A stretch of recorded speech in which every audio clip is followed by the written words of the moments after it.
intertwine tells himself that once he's underwater, he will not be able to breathe. For as far as he can recall, he knows of no fish among his ancestors.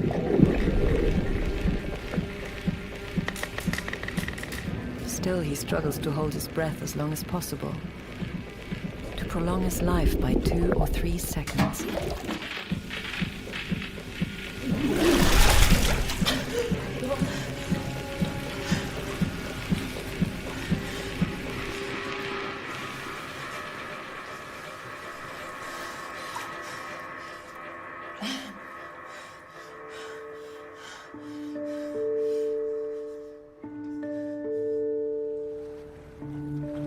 You never took me to Livorno, but you wore your city. It was part of you. I could sense it on you. The smell of the sea, the canals, the light. Your nostalgia for it was mixed with your colors. Livorno. You knew that by leaving it, you'd never leave it again. Your true duty is to save your dream, you wrote to your friend Gilia. But you were really talking to yourself. You were fearless when you left, your family, that light. You left everything behind. You were alone with your immense talent. To prolong his life by 2 or 3 seconds. 2 or 3 seconds. That's what Lautréamont wrote. You kept his songs of Maledetto in your pocket. You also felt you were drowning, and you clung to life. You risked losing it twice. Typhoid fever as a boy, and then tuberculosis, your secret tyrant. Once you signed a letter, the resurrected. Oh, if I too could rise from the dead, give birth to myself again. That dream brought you here by the Seine.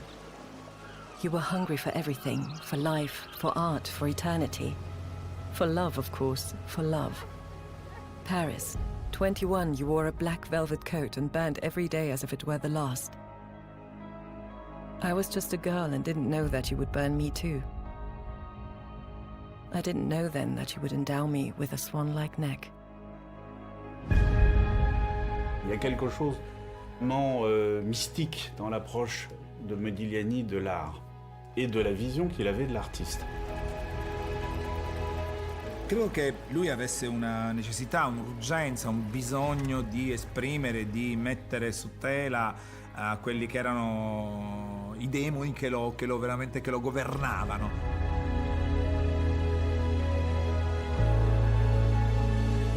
A damned soul, but I don't see that torment in your portraits.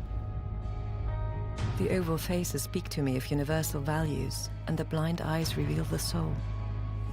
I see the ochres of the flesh and the restless blues of the sky. In the beginning, you made me beautiful too, a delicate beauty. Perhaps you were inventing me. Then at the end, you made me ugly too. Il a été une figure totalement singulière et en même temps, il a été totalement de son temps. Chez Modigliani, on va voir des formes très épurées, très lisses, très simplifiées, très élégantes. Nella pittura di Modigliani c'è qualcosa di arcaico e qualcosa di ultramoderno, addirittura di futuribile. È tutto vero, è tutto sognato, è tutto inventato.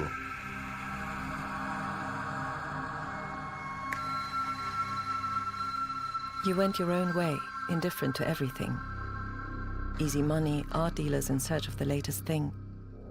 You only wanted to be true to yourself. Back then, only a few truly saw you. Today, you are Modigliani. 35 years, a breathless life. A century later, your surname is enough. Instead, for everyone, I will always be Jeanne. Poor Jeanne, Modigliani's last companion. The one who jumped out of a window at 21.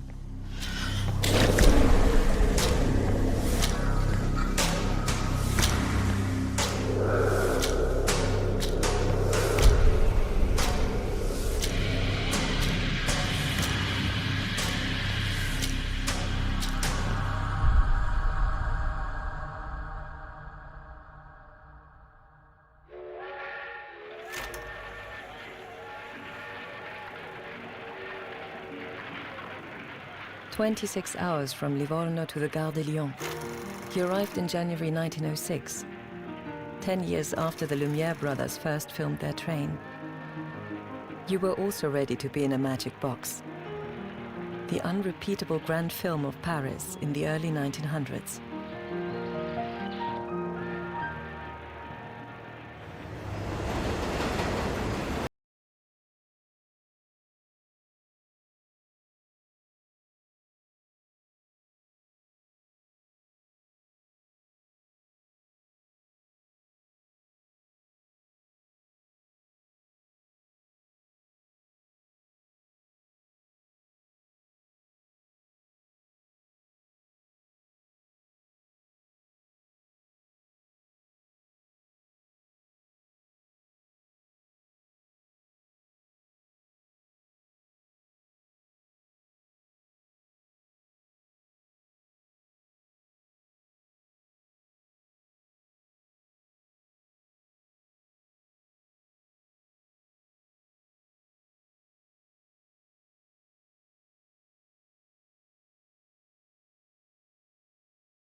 Personnalité de Modigliani, qui était un peintre d'avant-garde. Veniva da una città di provincia, ma la sua cultura non era provinciale. Era una persona raffinata, non era un erudito nel senso del rigore filologico, non era un secchione, ecco.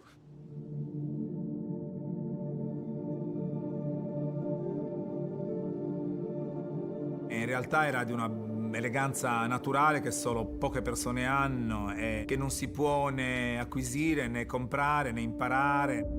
Era generoso, non era interessato di soldi, un carattere quasi mandato da Dio, come dei, non so, forse angeli.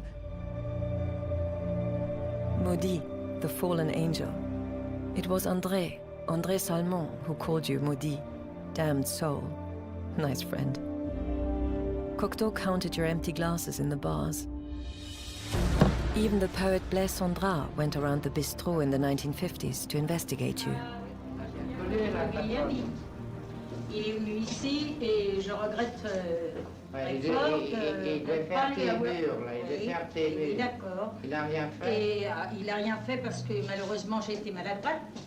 J'aurais dû le laisser travailler. Mais il ne me demandait pas grand-chose pourtant le brave homme. Il me demandait simplement que la peinture, la nourriture... Que tu lui serves à boire parce qu'il avait toujours soif. Mon cher ami, comme beaucoup. To be a successful artist, you need to have what they call a back story. Very good looking, a beautiful man actually, very gifted, going to die sometime soon, and probably died just at the point where, had he lived, he would have become rich. So every single box, he ticks all of them. Sa production, c'est, à ma connaissance, plus de 400 peintures authentiques, une trentaine de sculptures et beaucoup de dessins, probablement entre 3500 et 4000 dessins. Voilà. You did it soon. You did it quickly. 14 years of a career to become a maestro. They say you were a peintre de guerre, a war painter. You, who always kept your art away from the violence of reality, grew up and matured in the war years. How much you managed to do in such a short life. Matisse and Picasso left more, but they lived much longer. That is why you are precious. So we move to the beautiful Modigliani, got 8. No, I'm not that naked woman sold at Christie's for $170 million. Just think how many tins of sardines we could have bought nowadays. She ended up in China. Asia's mad about your nudes. The ones that the police used to censure. I never did like the bodies of your other women. Now I can say without risking you grab my braid. The reclining woman was bought by Leo Chen. When he was young, he was a cabbie. Now he's a patron of the arts. I'm selling it. Last chance. All done. At $152 million. Sold here, 1561. I don't like to see his paintings selling for $150 million when he couldn't sell a painting for more than 10 francs. You know, it annoys me. It's not fair.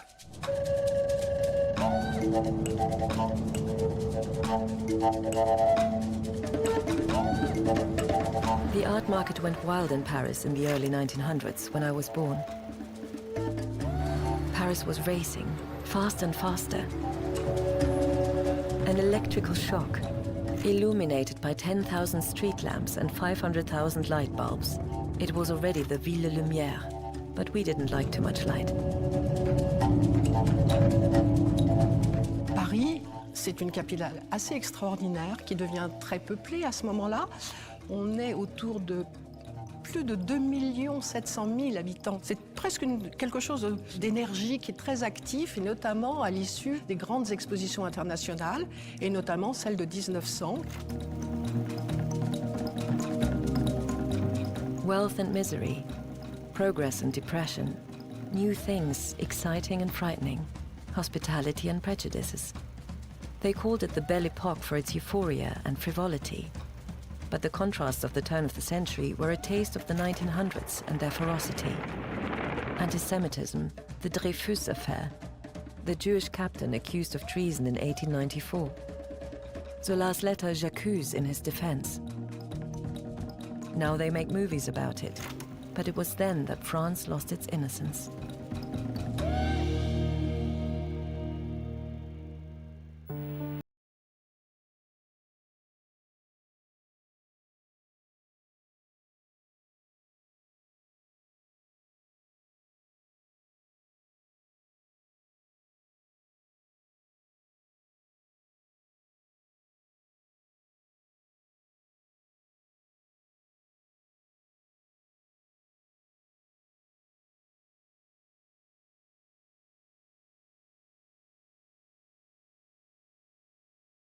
Paris to tell you who you were. On constituait une espèce de groupe sans vraiment de cohésion artistique, mais un groupe humain. Modigliani était le point commun de tous ces peintres qui constituaient l'école de Paris.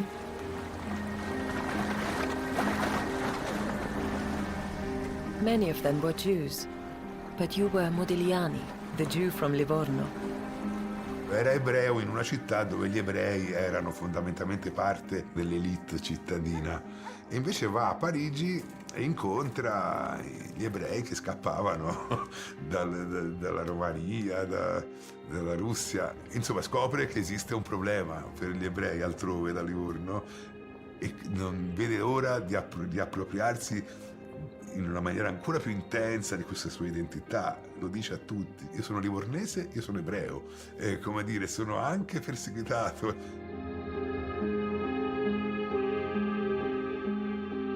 Livorno is your Tuscany, but it's not like the other cities.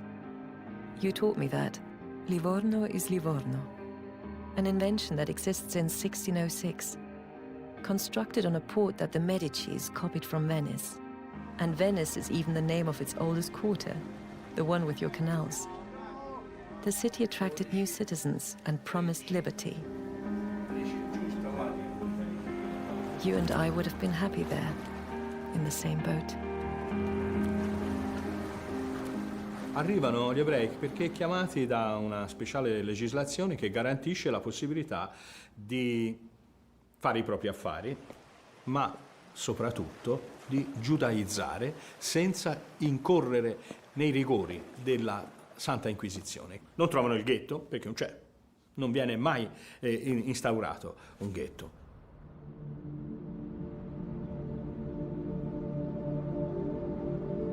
The temple for your bar mitzvah no longer exists.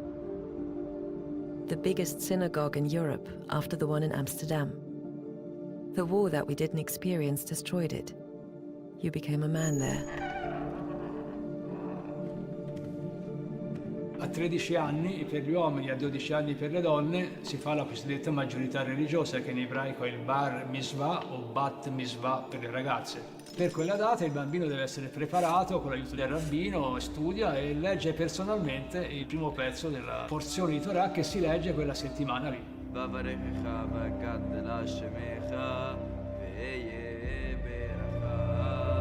Your maternal grandfather, Issa Garcin, took you there. He was a wise man and spoke many languages. He lived through the big book of the world. He was your storyteller when you were a child.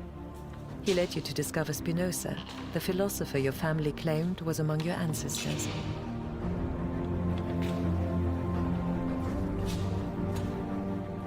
Dalla parte Gersen c'era l'aspetto culturale, mentre i Modigliani erano una famiglia più, diciamo, più legata alla borghesia economica.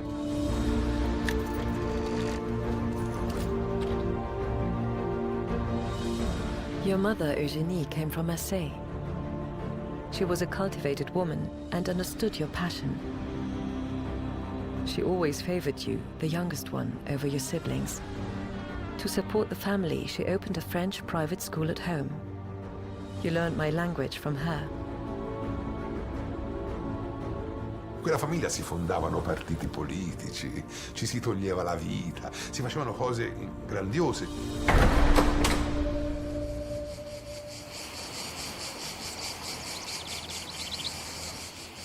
For you, Livorno will always be the summer heat, the cicadas, the fragrance of the maritime pines, the strength of your roots and your lost loved ones.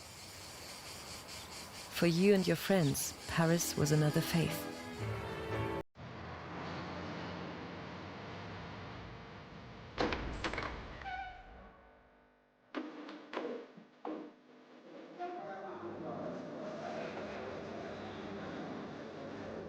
As soon as you arrived, you enrolled in the Académie Colaresi, the oldest art school in the Latin Quarter, the one where Gauguin had studied. You weren't interested in the lessons. You wanted to paint from life and do portraits of models without pain. It was there that some years later I would silently spy on you.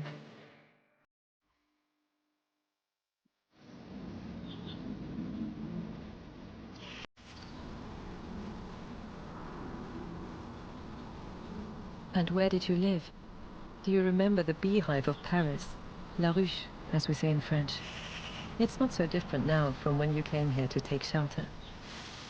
It's built with the pieces from the Universal Exposition of 1900. The Art Nouveau railing of the Women's Pavilion is the threshold to another dimension.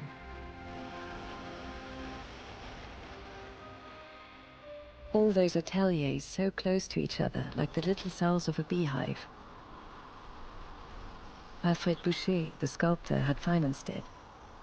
He put in land and money, and in exchange asked almost nothing for the rent.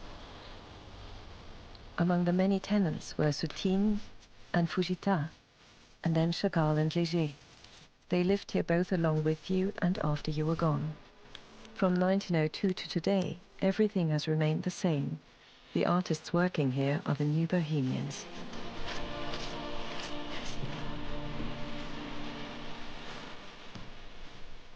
Early on in La Ruche, the artists were very poor and struggling, and the conditions here were not easy for them, with just one water faucet and not eat. And it was a hard life at that time, a life that people tried to leave if they could have some success.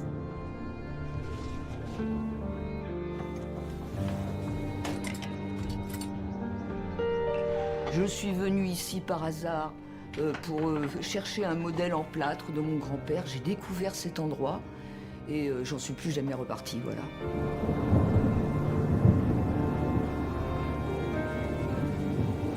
Ma grand-mère me racontait par exemple un truc qui lui faisait peur quand elle était petite fille, que Soutine peignait dans le jardin et que quand il y avait un orage, il sortait avec son chevalet, il peignait, il faisait des « ah !» Et les enfants en avaient une peur bleue de Soutine, voilà.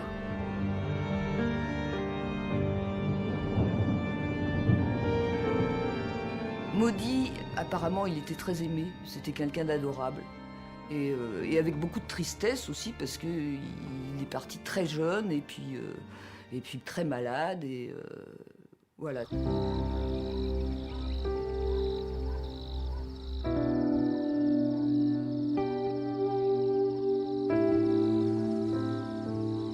At the Ruche, you were just passing by. You were the flaneur des deux rives, the vagabond of the left and right banks, astray, from one house to another, from one bed to another. Women liked you. I know too well how much they liked you. You never said no to a bit of company.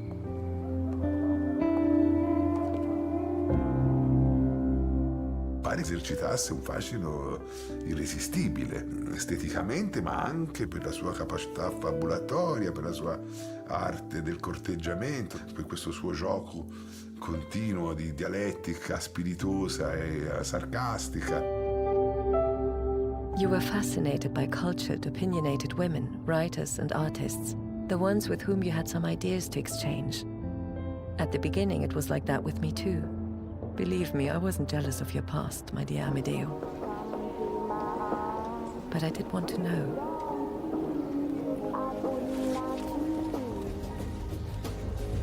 You talked to me about Anna. I never understood if you two had made love. I should have asked. I ask you now, did you make love with Anna? She came from Russia and was the same age as the Eiffel Tower, 21. She said so herself a bit flirtatiously. She wasn't yet Anna Akhmatova. She'd choose that surname only later on, borrowing it from her ancestor, a Tatar princess.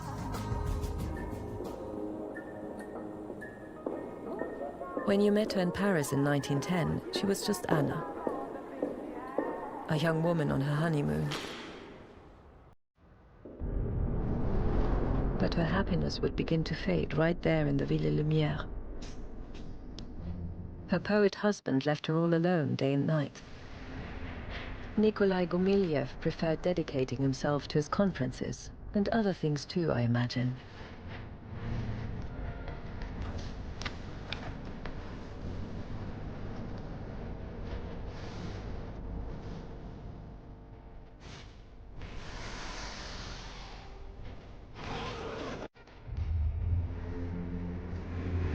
Anna wanted to be a poet, not a poetess. An absolute vocation that made her refuse genders. Perhaps it was also this that fascinated you.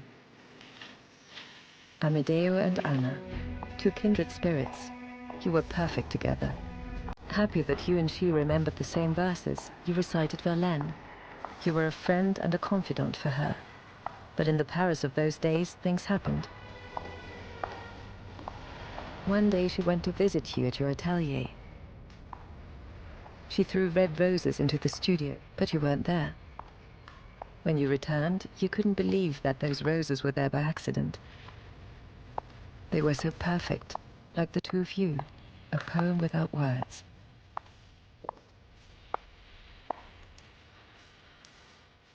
We both probably failed to realize a crucial point. Everything that was happening was for both of us, but the prehistory of our lives. Of his very short life, of my long life. Art had not yet ignited our passions. Its all-consuming fire had not yet transformed us. It must have been the light, an airy hour of dawn.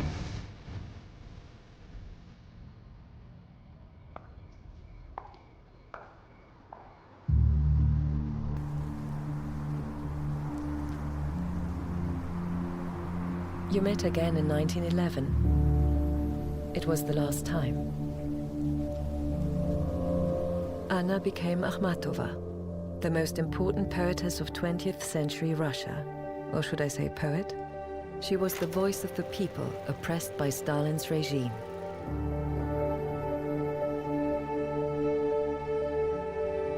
Censorship did not put a stop to her verses. People memorized them and passed them from mouth to mouth, just as you two did at the Luxembourg Gardens in Paris, with the Prince of French Poetry. Ils vont passer ensemble leur temps au Louvre, ils vont aller voir l'art égyptien et Modigliani va commencer à peindre Anna Akhmatova, dessiner Anna Akhmatova en prêtresse égyptienne, en cariatide.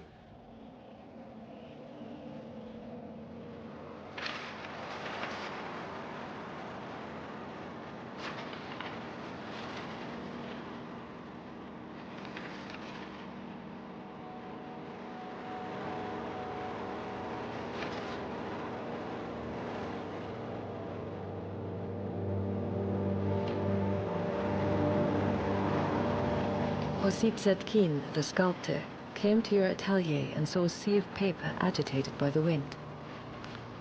He would write about it in his memoirs. They seemed like wings beating above him as he lay motionless and silent, as if he had drowned. On those sheets of paper you had drawn caryatids, the icon of your being, the icon of Modi. Une cariatide, c'est quoi? C'est un personnage anonyme. C'est quelqu'un qui n'a pas de visage. C'est un personnage neutre qui n'existe pas. C'est une espèce de divinité. C'est un lien entre le monde terrestre et le monde céleste. C'est celui qui porte aussi l'architecture.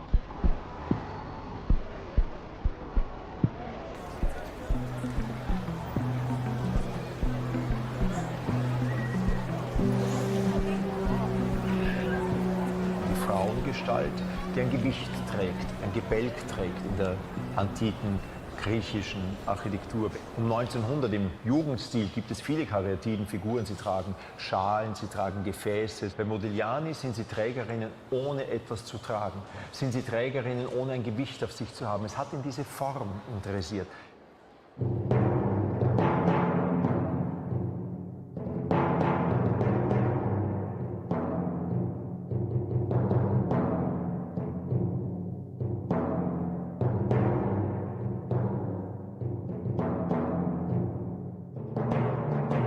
Caryatids, you read a primitive key, the primary code for interpreting an elsewhere. Your vision went far, like all the avant-garde artists. Cambodia, Oceania, Egypt, Congo, the Ivory Coast. The new sources of inspiration came from there. On pense évidemment aux arts extra-européens et notamment à l'art qu'on a dit nègre, qui va intéresser beaucoup les artistes à cette époque-là. Ce que vont chercher les artistes, c'est à se démarquer des conventions artistiques et à rebattre un petit peu les cartes pour renouveler le regard et le langage plastique. Là se fait ce qu'on va appeler le primitivisme, c'est-à-dire l'idée de rechercher dans une véritable nature, celle que touchent les peuples qui n'ont pas été pollués par, en gros, l'ère industrielle, le démarrage de la modernité. The Ethnographic Museum of the Trocadero. That's where you met the stranger. Pablo, too, was walking through those empty halls that smelled of mold. Pablo Picasso.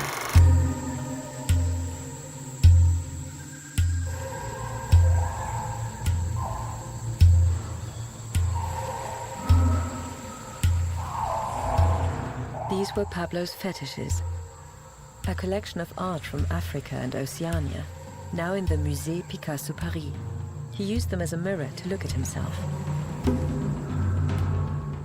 Son buste est comme un cube, son cou est comme un cylindre, son visage est un masque et ses yeux sont très ourlés. Donc on a à la fois une simplification de la forme et aussi une robustesse de la peinture qui nous met face à une représentation très efficace et très synthétique. Like you, Picasso fell under the spell of primitive art. The masks for him were magical objects. They would influence him throughout his entire life. The Demoiselles d'Avignon. He painted them in 1907. It's said that Cubism began with them. Today, they're at the MoMA in New York. Was it a shot to the heart for you too when you saw them? Zum ersten Mal wird mit einer Rohheit, mit einer Einfachheit gearbeitet, die als geradezu denkunmöglich geschienen ist. Das muss Modigliani sehr beeindruckt haben.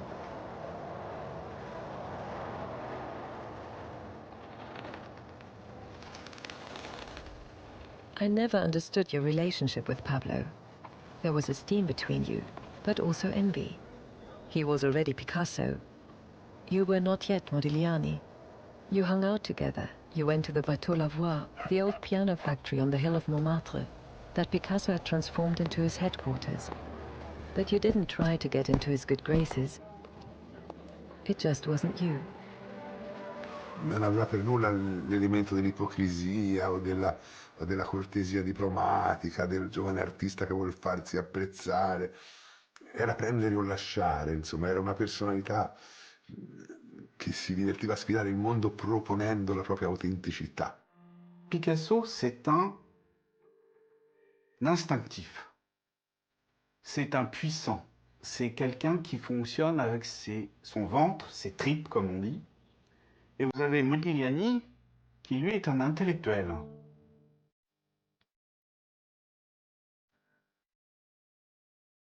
Pablo did his revolution.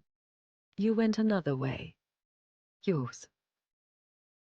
Un primitivismo dolce, assolutamente seducente, che non è le Demoiselles d'Avignon di Picasso, che non è tormentato, che è assolutamente sensuale.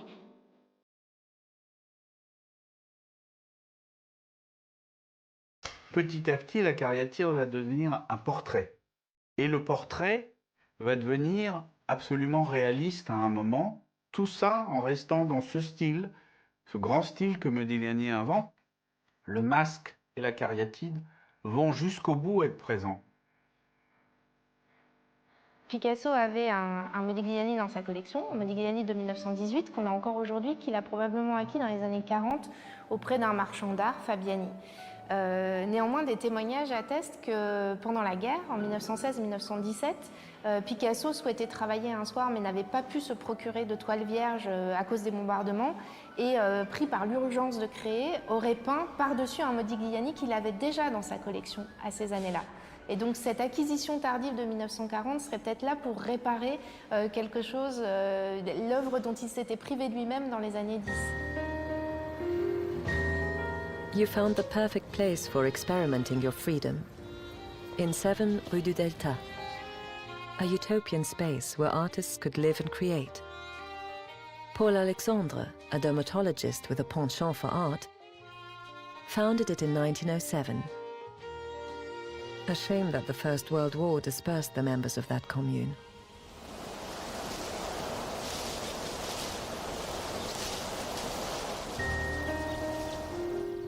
I was a little girl. I only learned about the Delta from your stories. You told me that the doctor not only took care of his patients, but also of the painters and sculptors for whom he rented that refuge. You were his protégé. You made drawings for him, the faces of his family, sketches, oils and watercolors. It was the doctor who saved most of your work. His extraordinary collection, more than 400 works, remained unknown until 1962. Today, that collection makes you a world traveler. There was this tendency towards transgression and the sense that really anything could go. And there was something about the alignment between life and art, that the more extravagant your art was, so was your lifestyle. As many of the main protagonists of the period have shown us. You artists at the Delta knew how to live it up. You put on a show. Your own paintings hung in the living room. The painter Henri Doucet and his wife lost in thought. Lucie and the satirical illustrator Henri Gazin sprawled on the sofa. Raymond, model and partner of the sculptor Drouard, nude except for ankle boots with pointy toes. And Paul Alexandre. Doesn't the doctor seem like an orchestra conductor to you? Your extravagant, almost exotic poses amidst the fumes of opium and alcohol. But it wasn't just simple escapism. These were hallucinatory knowledge trips.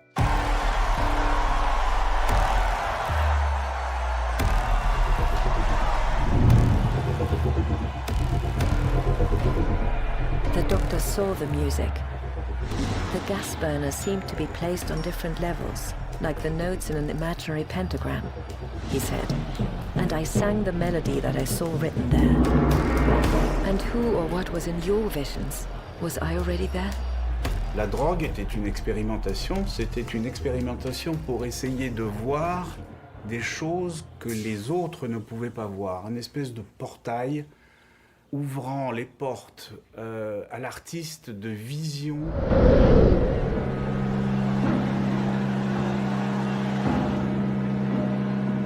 Opium, ether, the green fairy of absinthe, hashish. You always had a little piece of it in your pocket. Mais je crois que finalement, quelqu'un comme Modigliani, c'est pas parce qu'il a fumé du hashish qu'il a créé ce qu'il a créé. Et même pratiquement au contraire, je pense que le fait de peindre, ça lui permet de rentrer un petit peu dans son propre univers et de s'isoler par rapport aux choses. There were fireworks the evening a young Romanian arrived in Paris. It was the 14th of July, 1904. Like you, he also seemed catapulted from another planet.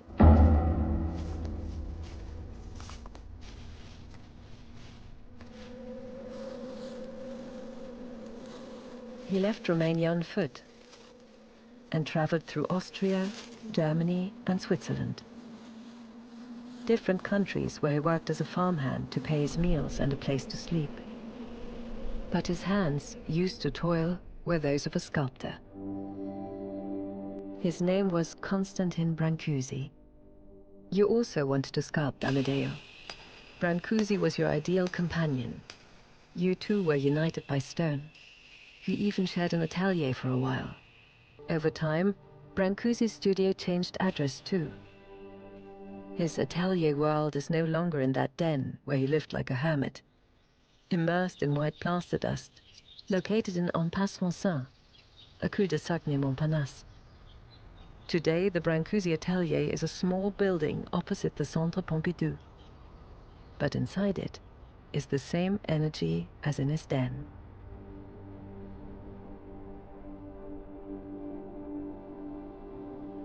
Brancusi écoute Modigliani, il parle, ils refont le monde, comme on dit.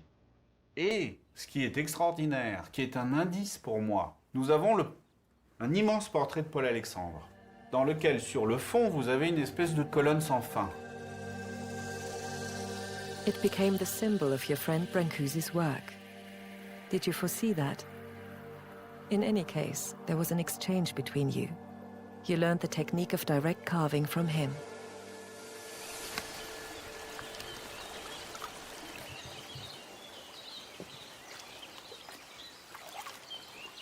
Stone had already begun to talk to you when you were 18, on the slopes of the Appian Alps, the Marble Mountains in Carrara. Your first blows on the chisel had the rhythm of that sunny summer in 1902 at Pietrasanta. A veritable hand-to-hand with the matter, whose inspiration had begun the year before. During a trip to the south with your mother, you had seen the Roman sculptures and the Hellenistic bronzes at the National Archaeological Museum of Naples. After, there would be Rome, Florence, Venice, the art academies. It was in Venice that you felt the lure of Paris, that strange energy recounted to you by Otis Duzzarati, the Chilean painter. He began to explain the future to you. You would arrive in France cultured and prepared already, but for sculpting you climbed your mountains again in 1909 and 1913, until the dust ruined your lungs. You went back and you ran away, what you always did, even with Livorno.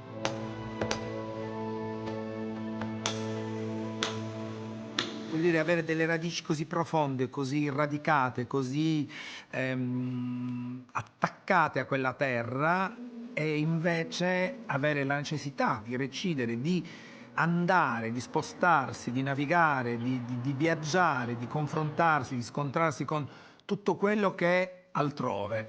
Ecco, questo sentimento è quella frase molto bella di un mio amico poeta che è la voglia di andare restando.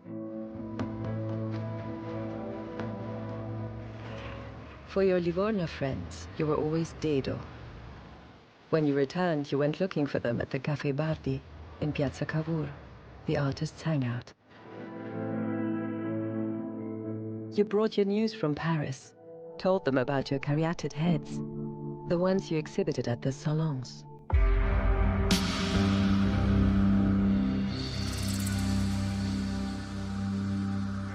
You demanded synthesis from your sculptures, the exact point where classicism projects into the future. Your totems, dear Amedeo, still continue to interrogate me.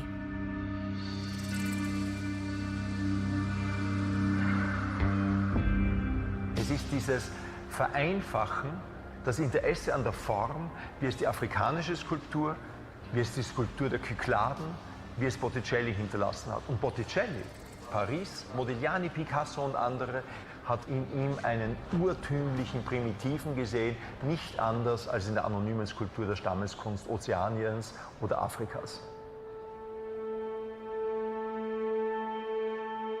A modern Botticelli. Who knows if that definition would have pleased you? You lit candles on the heads, positioned like the columns of a temple. You called it the Temple of Delight, and you immersed yourself in your own utopia. Il voulait que ce soit un projet cinématographique. On a une phrase de Paul Guillaume. Il dit que ce projet a été conçu pour Hollywood. Il dit que ce projet s'appelle le temple de l'amour, le temple de la volupté. La sua pittura era crossover con la scultura e anche con la performance, anche con l'evento. Si portava dentro il senso dello spettacolo, il gusto dello spettacolo, il gusto anche della sensualità dello spettacolo. But in Livorno, your one-time companions didn't understand the power of your vision. They thought you were just a fanatic.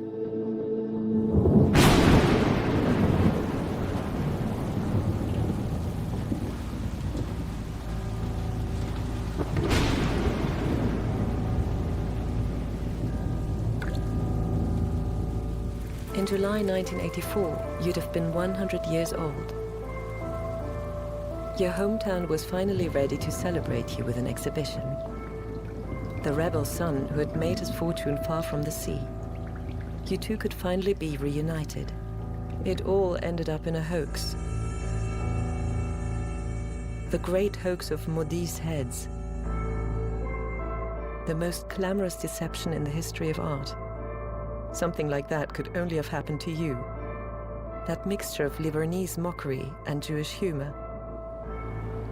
It was dramatic, but the whole world laughed. The art elite was totally ridiculed. Those three heads unexpectedly turning up in the Medici canals and immediately attributed to Modigliani by the most famous art critics. 3 fakes. 3 heads that made others fall. Anyway, everyone has always told the story in his own way. Era il primo anno dopo la maturità e l'idea di fare questo scherzo è nata per caso.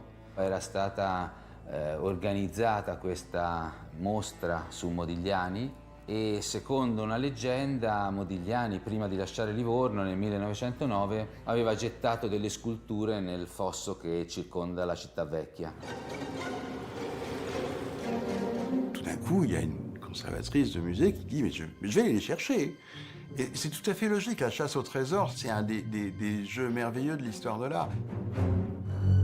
Pensammo di provare a fargli trovare qualcosa, visto che era già parecchio tempo che cercavano e tiravano fuori di tutto fuorché le teste di Modigliani. Les faussaires les plus réussis, si j'ose dire, c'est ceux qui vont donner aux historiens d'art ce qu'ils cherchent déjà.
He keeps it as a souvenir, now that his profession is battling tumors.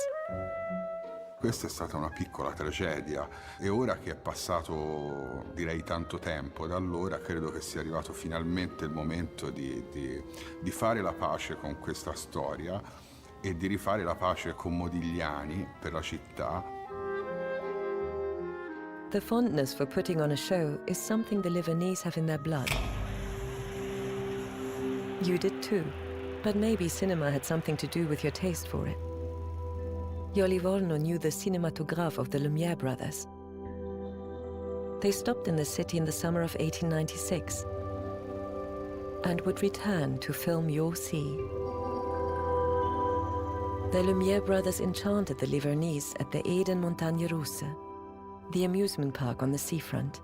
Were you there among the crowd, Amedeo? Livorno, the pearl of the Tyrrhenian and the grand tourist center of the Mediterranean. It was a set in that season at the end of the 1800s. Elite vacationers, high society at the bathing establishments, humor magazines, magic shows at the Goldoni Theatre, artists painting along the promenade.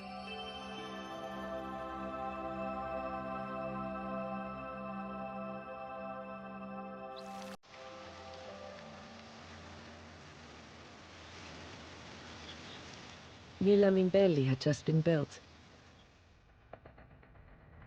Now it's been given a name dear to you, the Giovanni Fattori Civic Museum, the house for the works of Livornese artists who were your first teachers and mates.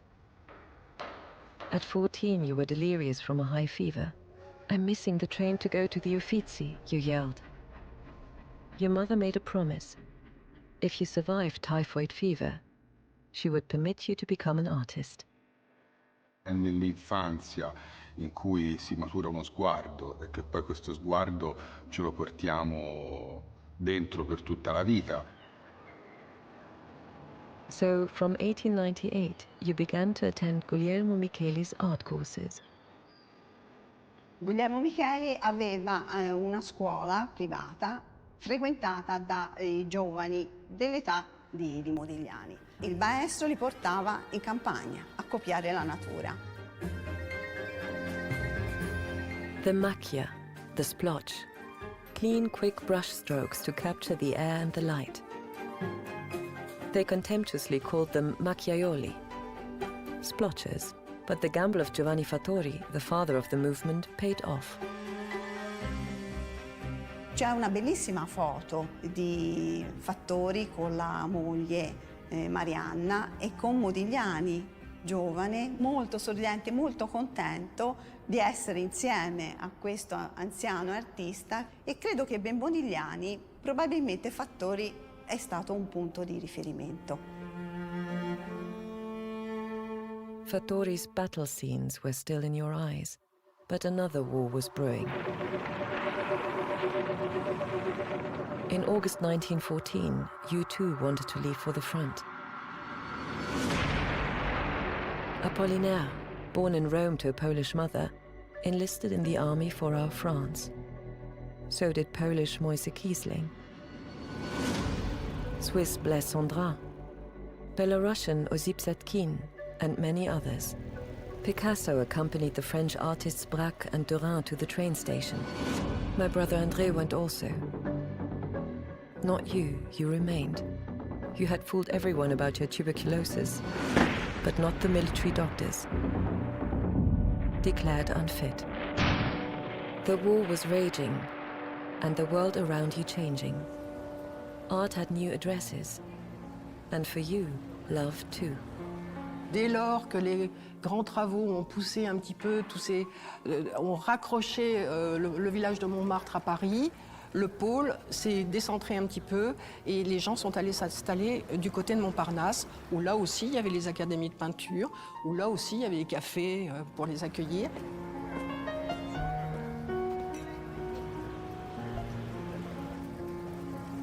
Few of you were left in that deserted city. Picasso, Jacob, André Salmon, and you, Amedeo. Cocteau immortalized you all with his camera in front of the Café La Rotonde.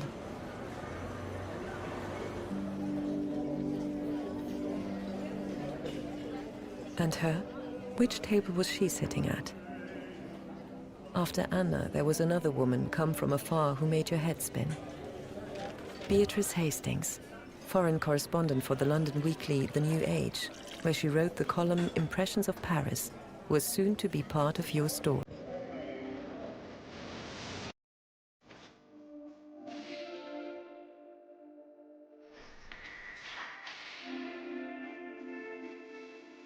Beatrice was an eccentric.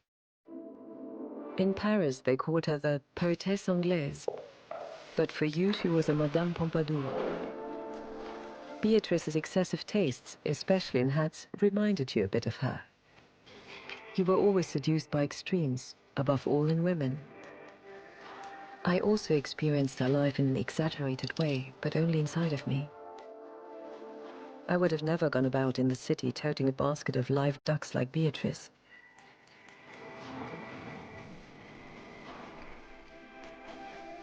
She was 5 years older than you when you met for the first time. You immediately did your worst with her. Just one glance and she saw through you. But then... A complex character. A pig and a pearl. Met in 1914 at a creamery. I sat opposite him. Hashish and brandy. Not at all impressed. Didn't know who he was. He looked ugly. Ferocious. Greedy.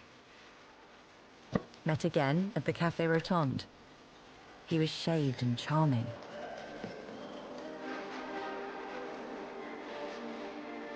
Raised his cap with a pretty gesture, blushed in his eyes, and asked me to come and see his work. Went.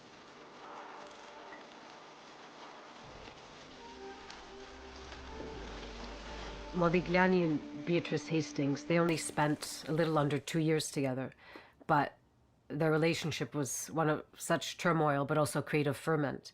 And for Modigliani, it really shaped him as an artist because she very much encouraged him to be a painter.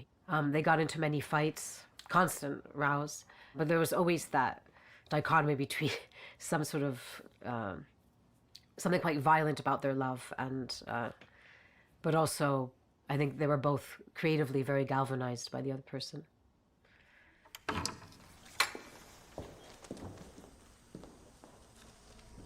You painted, she wrote.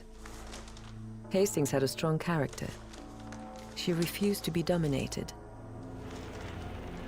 It became clear to you during your domestic battles. But Beatrice had already fought many battles. She was one of the first feminists. Her articles, almost 400, came out in the New Age, along with the essays of Ezra Pound, with whom she argued, and the short stories of Catherine Mansfield, who would become her lover. Free sex was only one of the liberties she laid claim to.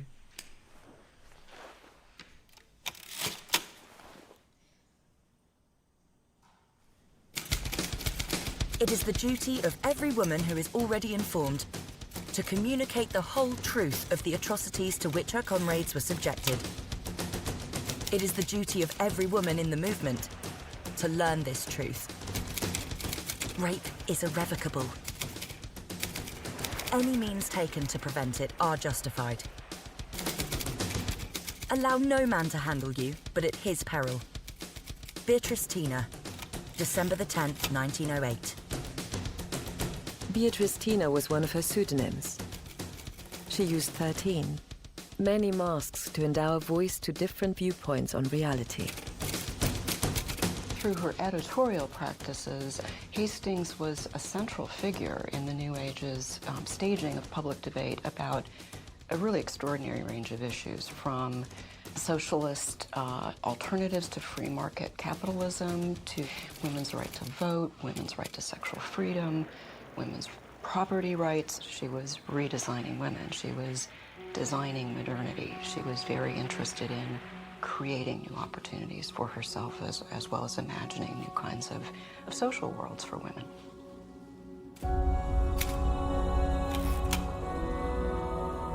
She returned to England in 1931 and continued writing, but was increasingly abandoned. And And she finally gassed herself, holding her pet mouse in her hands, just cradling her pet mouse. She was already quite ill, and but it was a final act of self-effacement.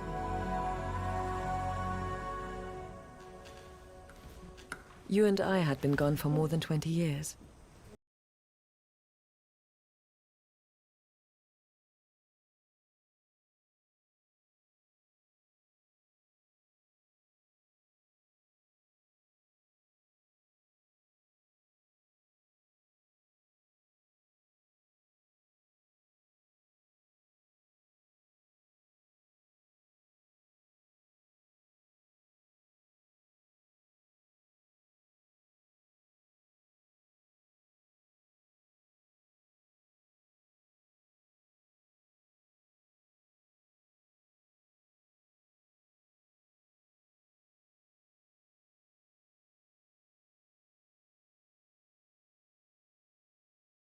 Vielleicht im Gesicht und Ähnliches sucht man vergeblich.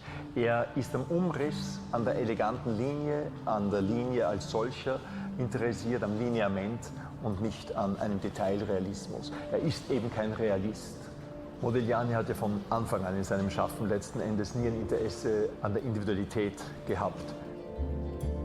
Still, you were the portraitist of an entire generation of artists. You dedicated 3 paintings to Kiesling, the friend who would stand by you until your death. But at least he repaid you. It was Kiesling who found the 1,340 francs needed for your funeral. It's the world surrounding you that enters your paintings, ordinary people too. Nameless girls, housemaids and prostitutes. Your modern Madonnas.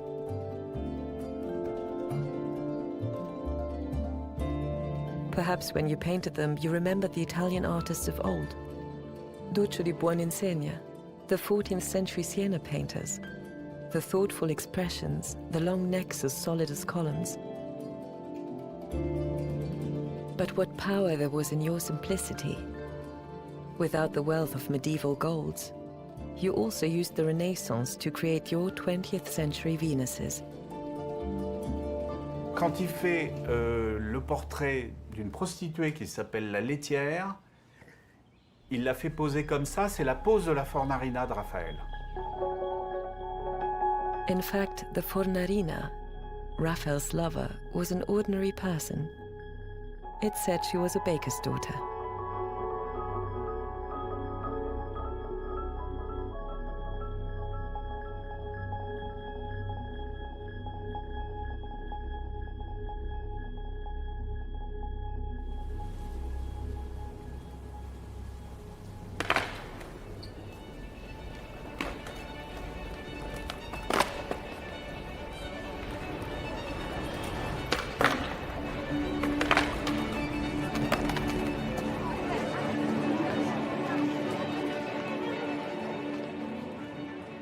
Non ci sono orpelli, non ci sono abbellimenti, non ci sono dettagli che ti facciano capire cose, ma il colore, l'omogeneità, l'uniformità di quelle vesti ti raccontano però un carattere, una storia, ti raccontano veramente il personaggio che lui ritrae in quel momento. L'une des caractéristiques des portraits et des figures de Modigliani, c'est finalement l'absence d'anecdotes totale. Il n'y a rien, il y a souvent des fonds bleus qui peuvent laisser penser, d'ailleurs même stylistiquement, à certains Cézanne. Il organise une sorte de face-à-face avec la figure. Organiserait. Mais dans la réalité, la figure est toujours éloignée de nous puisqu'elle ne nous regarde pas. Il y a aussi ce sentiment un petit peu mélancolique qui sort de ces visages qui n'ont pas de pupille ou qui ne nous regardent pas. Like the unreachable mystery in the femme aux yeux bleus, the inaccessible enigma behind those glassy pupils, today it challenges us from the rooms of the Musée d'Art Moderne in Paris, at the Palais de Tokyo. It is only one of your blind figures. You made a portrait of the painter Léopold Sauvage with one seeing eye and the other blind. Stupefied, he asked you why. I painted you like that, you replied, because you look at the world with one eye while you look inside yourself with the other. This is the gift of writers and artists. And it's to them, above all, that your work offered the privilege of that void. Le visage est un masque. Le masque, c'est la référence au primitivisme, et dans un masque, il n'y a pas d'yeux. Les yeux sont derrière. Et ce qui intéresse Modigliani, après, c'est l'âme, c'est la recherche sur ce que ne montre pas le masque, mais sur ce qui...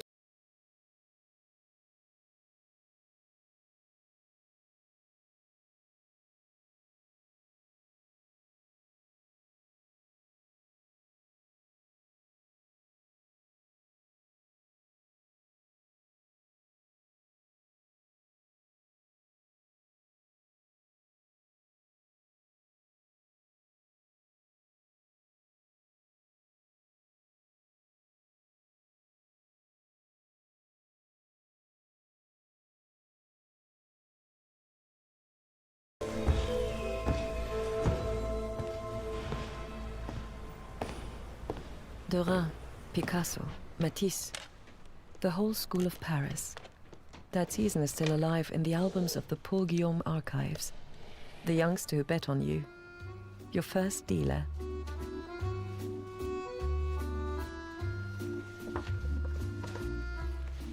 It was Max Jacob who introduced you in 1914. You were 30, Paul 23. It was a short circuit between your desire to emerge and his precocious nose for talent. Your illness already kept you away from the scalpel. But it was Guillaume's advice that pushed you towards canvas, easier to deal with than stone. Your first painting you managed to sell was a portrait of Beatrice Hastings. 60 francs.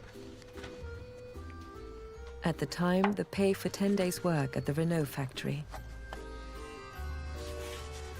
Paul Guillaume was a visionary, ready to forge ahead in order to distinguish himself and have his modest origins forgotten.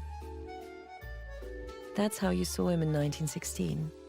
Now his portrait is at the Museo del Novecento in Milan. Paul had begun in a garage. In the midst of the tires in the window, he exhibited the primitive statuettes procured for him by his rubber furnishers in Africa. The first time you met him, he already had a career. He had just moved to the Rive Droite. A newcomer who dared to penetrate the exclusive area of successful gallery owners.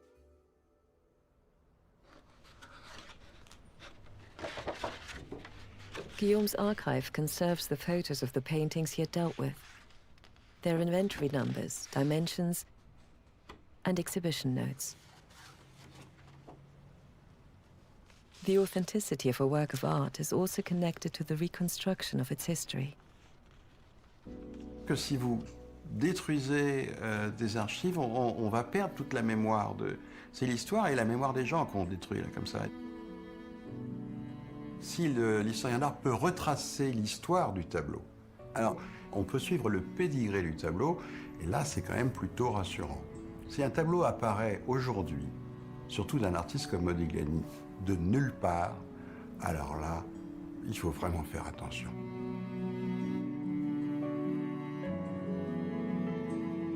Amedeo, you were a talent when alive, and thus a problem. You remained a problem even when dead.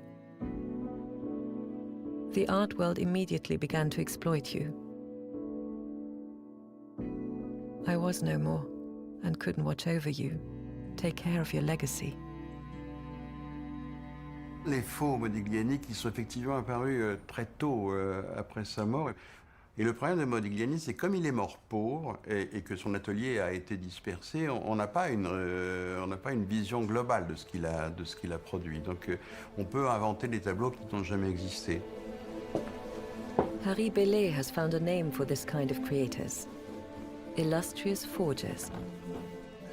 They are people with many talents and few scruples, able to fool critics, experts, and the art market in ways that are often very imaginative. Bellet, who writes about art in Le Monde, also published a book about them. Les faussaires, en France on dirait c'est Arsène Lupin. Ce sont des gentlemen cambrioleurs qui trompent le bourgeois, qui ridiculisent les experts et tout ça fait bien rire le bon peuple. Oui, c'est vrai. Mais d'abord, je rappelle encore une fois, et ça j'y tiens beaucoup, que les premières victimes ce sont les artistes.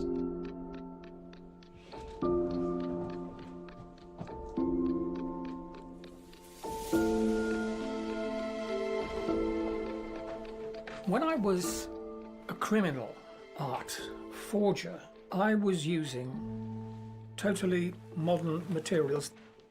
And no one was more surprised than me when the paintings that I was sending down to London were actually authenticated as originals. It didn't seem right at all. But at the time, I was in desperate need of money. I had 2 little children. It seemed to me that no one was getting murdered here, and, you know, so I thought, well, why not? It was a big mistake.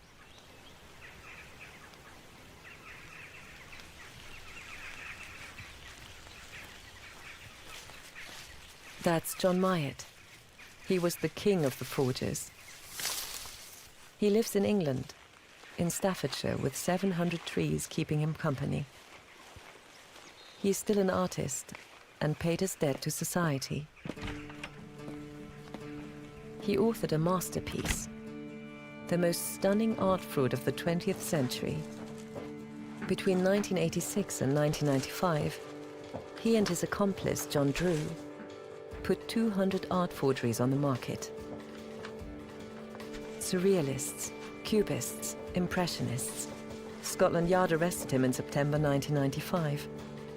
120 of these paintings are still around, in museums, living rooms, and vaults. Le Coucher de Dos. Maledetto Modigliani, 1917. John Myatt, Genuine Fakes, 2018. Catalogue number 725, so we catalogue everything as well. You also became a fake, but an artist's fake. Quite a lot of the paintings were painted very, very quickly. Maybe an hour and a half, 3/4 of an hour. To do a forgery of a Modigliani, you would have to get the outline, and then you'd have to work within 2 hours, you know, and finish. So you have to appreciate how he works. You have to manufacture that intensity that he experienced when he was in front of the model. I'm a tribute band to Modigliani.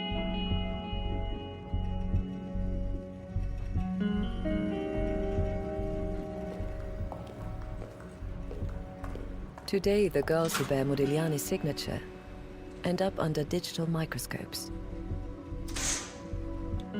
You painted on canvas, but your colors were 3-dimensional.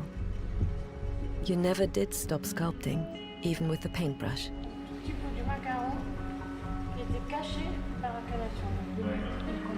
L'évolution de la science aujourd'hui apporte une aide énorme pour permettre de déterminer quand une œuvre est une œuvre originale ou s'il s'agit d'un faux.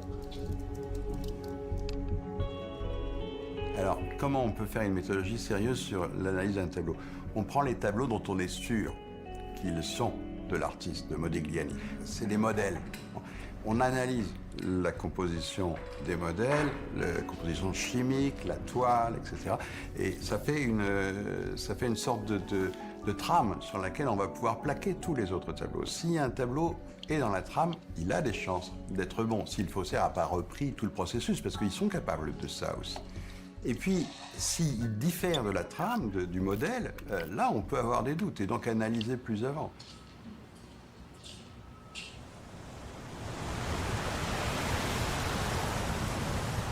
Geneva, the little metropolis for luxury migrants. Switzerland's main free port is here. Behind the facade of a logistics center hides the world's biggest and most secret museum, where your paintings are kept under watch. There are more than 1 million works of art in the armored vaults. The Institut Restellini, an island in an island, is where 21st century collectors bring their Modiglianis to have their authenticity verified. Le nombre de faux que j'ai pu voir avec Modigliani, nombreux. Trop nombreux. Pratiquement, il y a 3 faux pour un vrai. Voilà. C'est énorme. L'un des examens les plus importants, les plus utiles, c'est la fluorescence au rayon X. C'est en fait un système qui permet de connaître la composition chimique de la peinture. Vous pouvez pratiquement reconstituer semaine par semaine, voire jour après jour, avec quelle palette et quelle couleur Modigliani travaillait. Who knows if the jeune fille à la frange will confess its secrets to the ultraviolet rays. There, where the varnish is darker, you can see the signs of restoration. Le premier des lecteurs d'un rapport scientifique, c'est pas les spécialistes, c'est les faussaires. Donc il faut aussi faire très attention.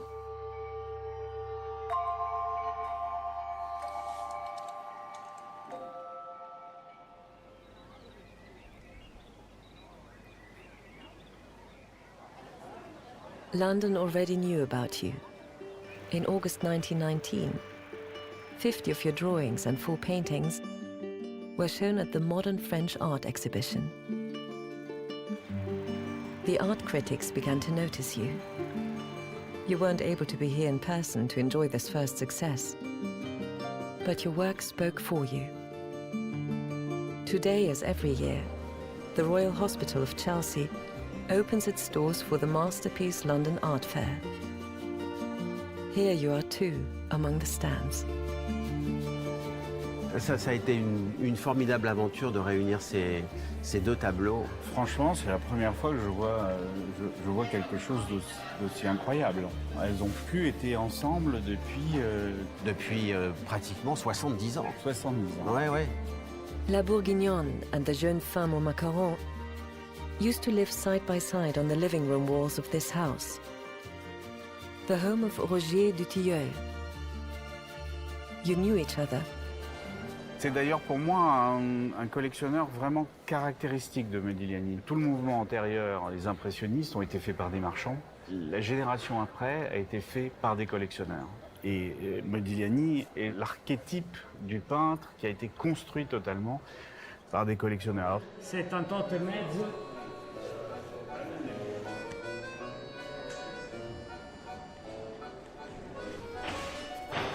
If today we have so many of your works, it's also due to Jonas Netter, perhaps the most important collector of the School of Paris. He wasn't a millionaire, but he was an enthusiast. His son Gérard remembers him as an Epicurean who knew how to enjoy the little pleasures of life. For him, among them was art. Quand j'avais 12 ans, 13 ans, je me rappelle mes camarades d'école, de lycée, je craignais qu'ils ne viennent chez moi parce qu'ils se moquaient des tableaux qui étaient accrochés chez mes parents. Ça les amusait tellement, ils trouvaient ça tellement comique que moi-même j'en étais gêné. They looked like worthless canvases to his friends, but they were the paintings of Utrillo, Suzanne Valadon, Kiesling, and, above all, Modigliani.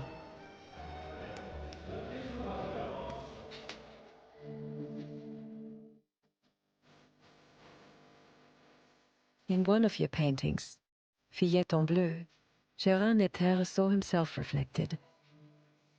They were children together. C'est le tableau que j'ai toujours connu, qui a toujours été accroché au-dessus de mon lit. J'ai vécu avec cette petite fille en bleu pratiquement toute ma vie. C'est également, je crois, pour moi, le tableau le plus intéressant, le plus émouvant que je connaisse de Modigliani. The one who procured your artwork to Netter, along with those by Soutine and Ancher, Marc Restellini's grandfather, was Leopold Zborowski. Le premier contact que j'ai eu avec Modigliani, je devais avoir 5 ou 7 ans, c'était chez Netter. En fait, mon grand-père, dont vous êtes ici dans l'atelier, a été le dernier peintre de l'écurie des peintres du marchand Zborowski. Il avait beaucoup de charisme, mais c'était un flambeur. Donc l'argent qu'a gagné Zborowski, il ne l'a jamais gardé, il l'a toujours perdu. L'argent que Zborowski avait était l'argent que lui donnait Netter, finalement. Manifestement, Zborowski trouvait tous les moyens pour duper mon père. In a shirt, the collar unbuttoned, looking more like a poet than a dealer, just as he loved presenting himself. That's how you portrayed Zborowski in Jonas Netter's painting. You and Spo worked together since November 1916. You had an agreement. Everything you produced in exchange for a salary of 15 francs a day, plus materials, paints, canvases, frames, and models. You painted in his living room, Hanka, his wife, and your friend Lunia Tchaikovska. On a door you left the portrait of Haim Soutine, the artist Madame Zborowska wouldn't allow in the house.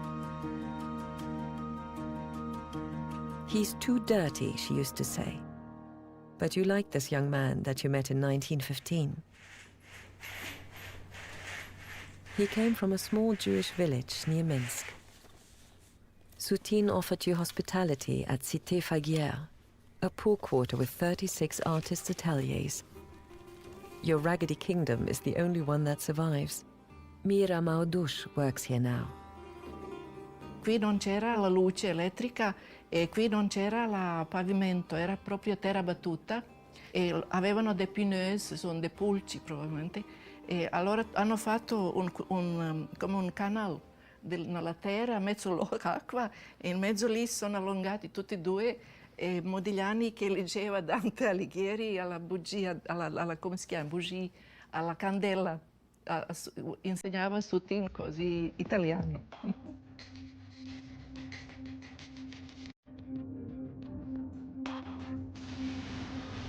It's the attraction of opposites, isn't it? I mean, Modigliani's outgoing, sociable, party boy, girlfriends, and Soutine is withdrawn, and his painting is completely different to Modigliani's. Modigliani controls the outline, whereas Soutine, the brush attacks the canvas in a fury. He distorted faces, houses and trees. Everything is dancing around me like in one of Soutine's landscapes, you said once when you were drunk. But his obsession were animal corpses. He wanted the screams to emerge from the dead flesh.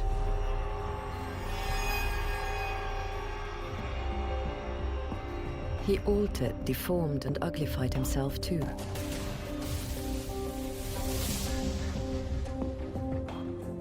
You gave him a calm and peaceful appearance. In one detail, there is all the respect you had for your Haim. Cette position des mains, c'est le symbole des Cohen, qui sont détenteurs de la connaissance et qui sont les maîtres du temple chez les Juifs. En gros, le message que fait passer Modigliani, c'est Soutine, c'est le plus fort d'entre nous. C'est celui qui est au-dessus. I painted him too. A portrait, but different from yours, with other colors, almost a dandy. I put to good use what I had learned at the Académie Colarossi in Rue de la Grande Chaumière. I liked it because there women could paint along with men since the end of the 1800s. They weren't excluded like at the École des Beaux-Arts. At the Colarossi, men and women together posed the models. We looked beyond the standards of the academics, but never as much as you did. Amedeo, you arrived at the absolute truth of the body, beauty stripped of everything. On se souviendrait peut-être d'un Giorgione ou d'une position comme ça, d'un Titien, d'un nude Titien.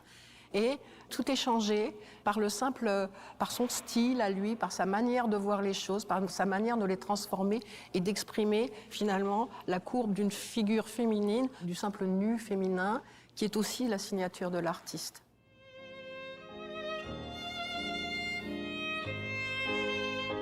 You hid nothing about your women.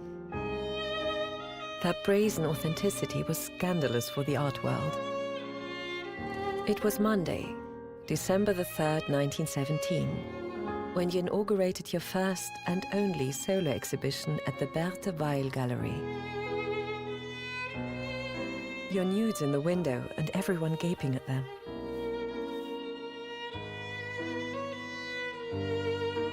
Across the street, a police station. Within hours, they made you take them down. Des policiers idiots arrivent et prennent les œuvres d'un créateur. Au nom de quoi? D'une morale publique qui n'a aucun sens. So even that time, you hardly sold anything. Only 2 drawings, 30 francs each.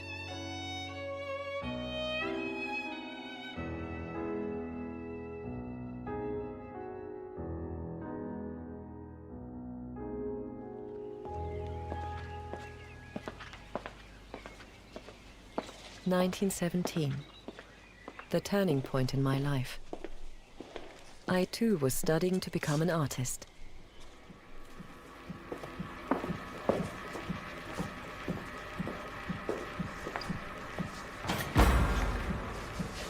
They called me Noix de Coco, coconut, because of my brown hair, contrasting my white skin. Jeanne Hebuterne, Hebuterne, Hebuterne. I don't see myself in this family.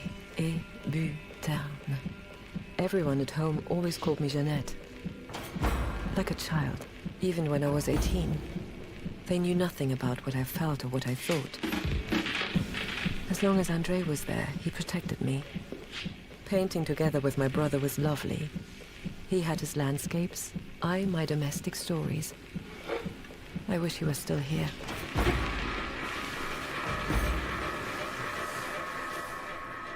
Jeanne était dépressive. Jeanne était une enfant qui était extrêmement fragile. Son frère est parti à la guerre en 1914. L'absence de ce grand frère est extrêmement dure pour Jeanne. Modigliani a compensé cette absence et a permis de lui permettre de survivre.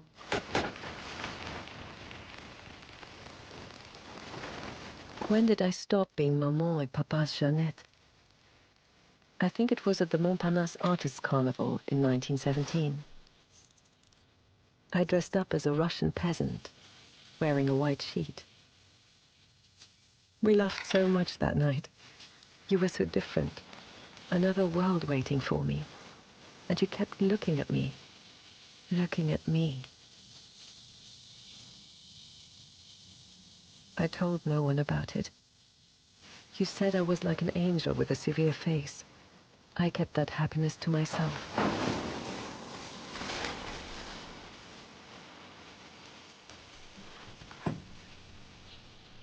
La relation avec Jeanne Hebuterne est une relation à la base artistique. Modigliani tombe amoureux de Jeanne parce que probablement il y a un potentiel artistique chez Jeanne qu'il ressent. Jeanne va être un modèle fréquent pour Modigliani. Il va la peindre souvent et il va la peindre avec une diversité de regards qui est assez étonnante. Une diversité de regards qui va peut-être aussi montrer l'évolution du couple, l'évolution de sa relation, l'évolution de l'amour.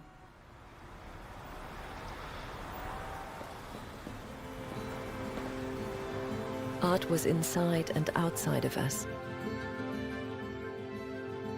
It bonded us as much as our love. They described me as a passive, submissive woman. I want to yell, that's not true. You were a genius, but look at my paintings. I existed too. Meeting you made me grow up.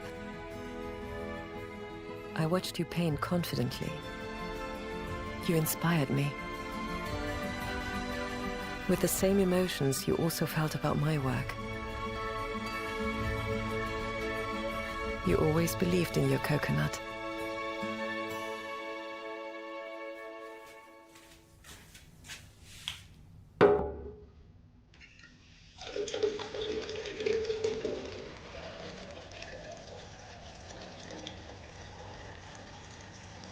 They said, Jeanne has the gracefulness and harmony of an emperor. But love hurried to remodel me. I was expecting your child, a secret I kept from my family until my body betrayed it.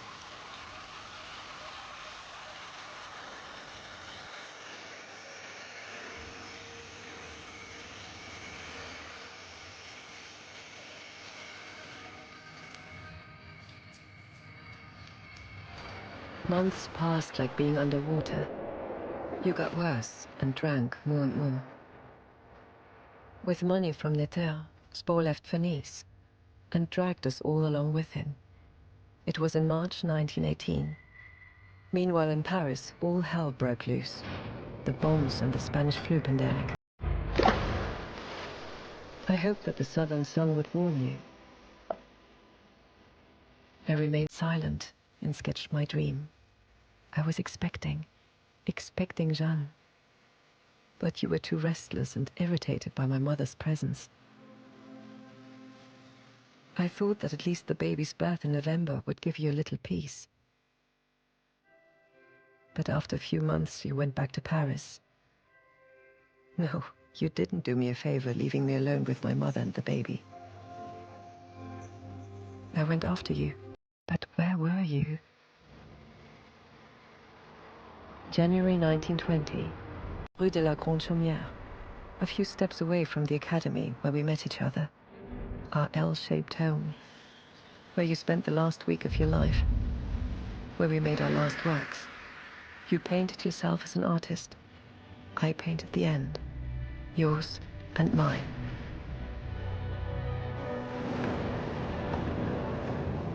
I was so tired, expecting another child. 1 month and it would be born. Just 1 more month. Bedridden and exhausted by tuberculosis, you coughed up blood. In a dream, you saw your sea again, with a boat coming to get you. You were already unconscious when Ortiz de Sarati took you to the Charité hospital. At 8:45 on the evening of the 24th of January 1920, you were gone.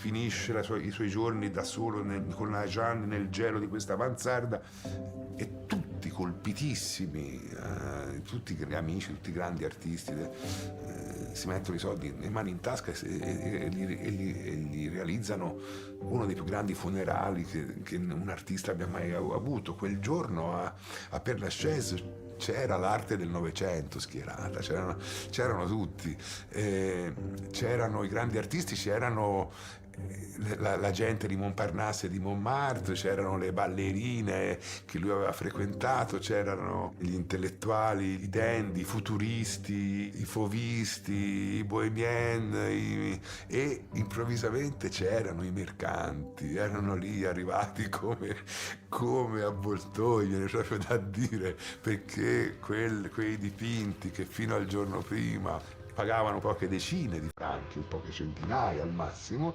improvvisamente valevano tantissimo.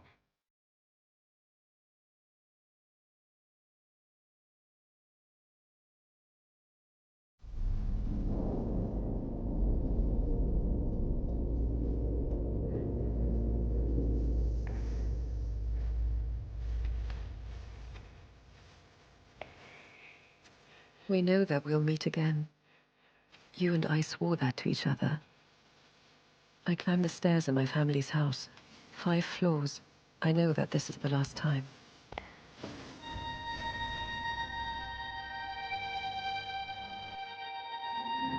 My belly oppresses me. Daddy holds my arm. Now that my pain is stronger than their shame, they've welcomed me back. But I will never again be their Jeanette. Without you, I don't even want to be Jeanne anymore.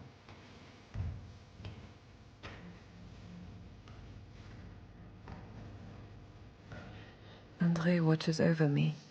He thinks I'm sleeping. When I hear him leave the room, I open the window.